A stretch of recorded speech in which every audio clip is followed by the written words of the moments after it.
So you are looking for a power-based Guardian build that is very fast-paced, very fun to play, has a fluid rotation, lots of burst and strong cleave as well, while having some mobility in the kit as well. Yes, all of that in this very good Guardian build. Be sure to watch the whole video to not miss out a thing about this amazing build. As always, special shout out to all my dear supporters that help me keep the lights on. And now without much further ado, let's jump straight in. And of course, start by telling you that this is a video about this Guardian build and I want to promote it and I want to explain everything single detail that you need to know to play this build to its fullest, but I did not come up with it. Of course, all the credits to Snowcrows, especially Derm. Link to their website is in the description down below if you want to see a written version. But now let's jump straight in and talk about the gear. This is a power Willbender build and it uses full Assassin's gear with 2 exceptions, but full Assassin's gear, and this is because you really want to get to the crit cap, and this is quite hard without having specific traits on Guardian, so you need to run full Assassin's pieces to reach exactly 75% crit rate.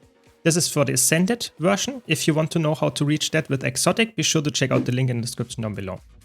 You want to go full Assassin with Superior Rune of the Dragon Hunter, with the exception for 1 armor piece being Berserker, which is the headpiece, and one of your rings should also be Berserker. That's it. So those 2 pieces, 1 ring and 1 headpiece. That's it. The weapons, you also want to go for full Assassins. For the weapons, you would go with Spear and Greatsword. On Spear and Greatsword, you want to go again Assassins, and Sigils would be Accuracy and Force. If you can afford infusions, of course, power damage infusion would be the best. So mighty infusions, but they are not necessary, they just add 1 to 2% more damage. For your relic, it's very straightforward. You want to go Relic of the Thief. There is no better option here. You could go for Relic of the Eagle, both of them are quite similar, 5% damage increase over the whole fight, but this is the safest one. Let's now talk about the consumables. So for the consumables, it's also very straightforward. You are power build, so you want to go for Cilantro Lime Sweet Stakes. They give you power and precision, while also giving you a chance to steal life on critical hit. That's nice, just a little bit of damage increase and on top of that and some healing. If you can't access Ascended Food, then you would go with Bowls of Sweet and Banana Squash Soup. They give you the same stats, just not the lifesteal. Still very good option there. And then for utility consumables, you would always go Superior Sharpening Stones or something that's a similar amount of power. Before I go to the trades, I want to mention if you like this video, be sure to hit the like button. And if you want to see more guides like this, don't forget to subscribe. But now let's talk about the trades. Not too interesting here, a lot of damage multipliers. You need to take Seal, Virtues and Willbender. In Seal, you get a lot of damage multipliers. Some more vulnerability application as well, your symbols for example, and more damage to vulnerable foes of course, more symbol strike damage, very nice. Then you get some stacks that increase up to 5 whenever you hit a foe with a symbol, that's quite nice, that's very important. Then you get some more power and more power while you're using Greatsword, and you get more recharge reduction on Greatsword, just overall very important. Greatsword is the main damage.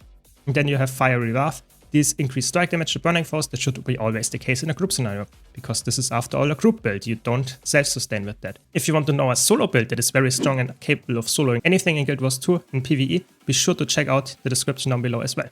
But now to Virtues. Virtues give you some boons and you deal more bonus damage per boon on you. That's a very important minor trait here, because you can actually get some nice damage multiplier here. So if your group only provides 4 boons, you lose a lot of damage. If your party provides 11 boons, you have way more damage.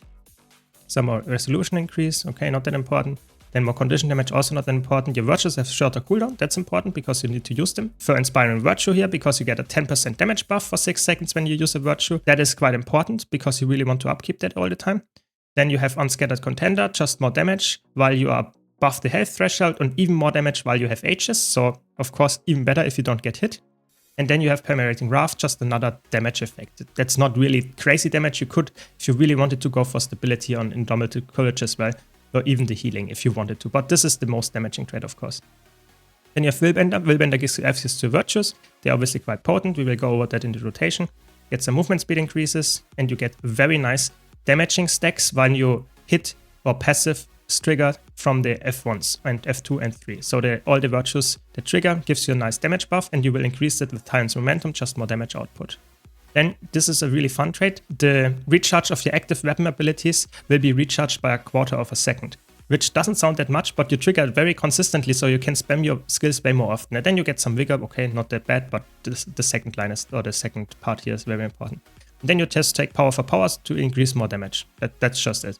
And those are the traits. Now let's go quickly over the skills. So Spear is very important because you want to illuminate your skills. So whenever you use a 2 to 5 skill and they have met, the conditions are met, so for this one you hit an enemy, this one you hit an enemy, Then you illuminate your next spear attack that is not the auto attack, and that will get empowered. It's really important, so you always want to empower your skills. So the 2 skill is the most important one because you will empower your 4 skill with it often. And the 4 skill just gets more projectiles and deals a lot of AoE damage. This is also nice damage. This is a nice repositioning tool while also dealing some damage. And the 5 skill is a knockdown and a symbol. So it's very important for your combination of the traits while also granting you illumination while you stand in it. So always good if you want to illuminate all the other skills. On greatsword, of course, you have a nice auto attack. The last hit of the chain is very important, so always use this one. Then you have the 2 skill, which is very, very important. If you stand in the enemy hitbox, you deal a lot of damage. And you also have another nice healing skill here if it hits, and it's a repositioning tool as well. Strong damage on top of that. Then you have the 4 skill, again a symbol, very important because it grants resolution and gets a lot of damage increases, very important. Always use that in conjunction with the 2 skill. And then the 5 skill is just some nice damage that you can reactivate if you need some CC. Then you have the virtue skill 1. All the virtues are repositioning tools. F1 and F2 are dashes. F1 does some damage, F2 is some nice healing. And the F3 is some nice teleport that also grants some stability as well. For a healing skill, I would always go with Litany of Wrath because it converts some of your output of your damage into healing. Very, very potent. You can, so to say, become invulnerable if you deal damage. Really, really strong. Then you can take Sword of Justice all the time, just the most amount of damage that you can get. Then you take Flash Combo. That's also a lot of damage. And you would only use the first part of it, so to deal all the most damage. The second part is just a nice Conde Cleanse and healing. You can use that in the Blast Finisher, but it's obviously not necessary because it's just not dealing any damage. So you can use that if you need it. And then passively you take Benzene for more power. And you can activate it if you really wanted to get some CC down. You can also swap your utility skills for some more CC, for example, for Sanctuary, or even for Heal Crack or Rolling Light. The flip over skill of this is also a CC. So you can also bring some stability if your party doesn't have it. So there are a lot of options on Guardian just to swap out, for example, Advanced for some Ages as well. So you can be a little bit less selfish as a DPS build and help your party. And then lastly, you take Heaven's Palm. That's just a nice CC and an evade for you as well. So nice breakbar damage and some damage. You would not use that in your rotation, but you can do that to actually get some CC as well. If you don't need that and your party struggles with, for example, quickness uptime, or you want some super speed, you can go for Female Wrath.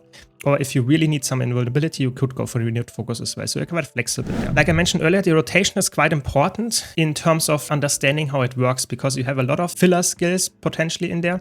And you just follow the opener, which is a very straightforward thing. And then you, so to say, always follow the loop that has a specific idea. And you always reset your attacks very fast with the specific trait that I mentioned in Willbender. Credits for the rotation here in the background to Derm. Thanks for letting me share it here. Link to it is of course in the description down below. But now let's start with the opener. For the opener, you want to start, if you can, precasting your F2 skill, and then use your Sword of Justice into Rushing Justice, into Symbol of Luminance, into Helio Rush and Gleaming Disc. And then you finish your Spear loop with the Spear 4 and swap weapons. Instantly use Symbol of Resolution into Whirling Wrath, which is a very important combo here. Then use Crashing Courage into Flash combo and Binding Blade. Then you use Symbol of Resolution again, Sword of Justice into Whirling Wrath. And then Rushing Justice into Sword of Justice, one auto attack chain into Symbol of Resolution, Leap of Faith and Whirling Wrath, and swap weapons. And then you're in the loop. It's very important that you always, like I mentioned earlier, upkeep Inspiring Virtue. So you should space out your F1, F2 and F3 skills so that you try to upkeep that all the time. You always want to use Rusting Justice in your loop and Flash combo as often as possible, but without delaying your really important combos of your 2 into your 4 skill on Spear or your 4 into your 2 skill on Greatsword. If you're on Spear, you want to start with Helio Rush into Solar Storm. If Rushing Justice cannot be used, Flowing Resolve, then use Gleaming Disc, Symbol of Luminance into Helio Rush, into Flowing Resolve, Spear 3 into Spear 2 and Spear 4 and swap weapons. If you need to wait for some of those attacks, you need to fill the gaps with auto attacks, or if Sword of Justice of cooldown, use that. If you're on Greatsword, you instantly cast your Symbol of Resolution into Whirling Wrath, into Leap of Faith, use a filler skill, use Symbol of Resolution again into Whirling Wrath, use another filler skill, use Symbol of Resolution into Whirling Wrath, and then weapon swap. The filler skills doesn't have to be one, it just has to be a combo until you can use your Symbol of Resolution and Whirling Wrath. You should always try to fill those gaps with the priority of Rushing Justice over Flash combo, over Sword of Justice, over Crashing Courage into Leap of Faith, over Binding Blade. And of course an auto check chain is also while using, but always finish the auto attack chain if you started. You can see it's very fun to use. And the whole concept of it is always in the loop that you start with your 2 into 4 on spear, use some filler attacks until this comes back off cooldown and use it again and swap weapons. So this is the whole idea on spear. And on greatsword, you want to use Symbol of Resolution into Rolling Wrath as soon as you start. Use some filler skills, do that once again. Use some filler skills and do that once again. So you use it 3 times this important combo on greatsword, and on spear you use your important combo twice. This is the whole idea of this build. Special thanks again to Derm for letting me use the rotation, and all the credits for the build to Derm and Snowcrow's website is again linked in the description down below. That's all I had for this build. I hope you enjoy it as much as I do. If you like this video, be sure to leave a like. If you want to see more content like this, don't forget to subscribe. Thanks a lot for watching. Thanks again to all my supporters, and I hope to see you all in the next video.